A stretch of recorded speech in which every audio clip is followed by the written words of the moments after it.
តាមការសិក្សាជាង6,000 ដងបានបង្ហាញថាបូវីន colostrum ដើរតួនាទីយ៉ាងសំខាន់ដល់ប្រព័ន្ធការពាររាងកាយរបស់មនុស្សបើទោះជាយ៉ាងនេះក៏ដោយក៏មិនមែនរាល់ colostrum ទាំងអស់សុទ្ធតែដូចគ្នានោះទេនៅលើទីផ្សារ Lectin ELGC colostrum គឺជា colostrum ល្អបំផុតក្នុងចំណោម colostrum ល្អទាំងអស់ដែលជួយពង្រឹងប្រព័ន្ធការពាររាងកាយរបស់យើងផលិតជាពីទ្រង់ទ្រាយជាម្សៅស្រោបគ្រាប់ទ្រវែងនិងគ្រាប់មូលទៅតាមតម្រូវការរបស់អតិថិជន Lectin ELGC colostrum ឆ្លងកាត់ដំណើរការផលិតយ៉ាងហ្មត់ចត់14ដំណាក់កាលដើម្បីរក្សានូវគុណភាព 100% និងដល់ជូនអតិថិជននៅ colostrum ដែលល្អជាងគេនៅលើទីផ្សារ 1. ប្រមូលពីគោ grade A ដែលទទួលស្គាល់ដោយក្រសួងកសិកម្មនៃសហរដ្ឋអាមេរិកដែលចិញ្ចឹមនៅក្នុងកសិដ្ឋានធម្មជាតិដែលបរិសុទ្ធចំណីគោគ្មានសារធាតុគីមីដែលធ្វើឲ្យ colostrum ដែលយកពីគោទាំងនោះមានគុណភាពខ្ពស់បំផុត 2. ដើម្បីធានាថាកំហាប់សារធាតុចិញ្ចឹមជួយដល់ប្រព័ន្ធការពាររាងកាយនិងការលូតលាស់យើងប្រមូលយកតែកណ្ដាស់គោដំបូងកំឡុងពេលមួយថ្ងៃបន្ទាប់ពីគោបានកើតតែប៉ុណ្ណោះ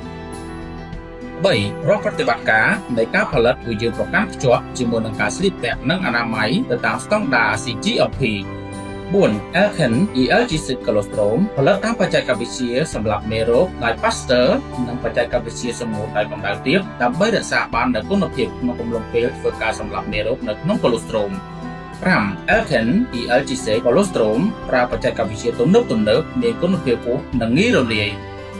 6. រាល់ការផលិតត្រូវបានវិភាគនិងពិនិត្យយ៉ាងហ្មត់ចត់ធានាជួបបាននូវគុណភាពប្រសិទ្ធភាពនិងសុវត្ថិភាព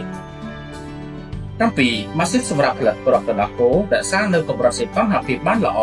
និងអាចផលិតបានរហូតដល់ទៅ 22,000 គ្រាប់ជារៀងរាល់ម៉ោង 8. គ្រាប់នីមួយៗត្រូវបានសម្អាតដោយម៉ាស៊ីនមុនពេលច្រកចូលក្នុងកំប៉ុង 9. ការត្រួតពិនិត្យគុណភាពគ្រាប់ជារៀងរាល់15នាទីម្ដងដើម្បីធានាបានគ្រាប់កណ្ដាស់គោដែលមានគុណភាពល្អ 10. ខ្សែសង្វាក់នៃការវេចខ្ចប់អាចធ្វើបាន 6 កំប៉ុងក្នុង1នាទីនិងមានម៉ាស៊ីនរាប់គ្រាប់ចំនួន 4 ដងបានយ៉ាងត្រឹមត្រូវមុនពេលច្រកចូលកំប៉ុងនីមួយៗ 11. ត្រួតពិនិត្យគុណភាពត្រូវបានពិនិត្យរាល់15នាទីម្ដង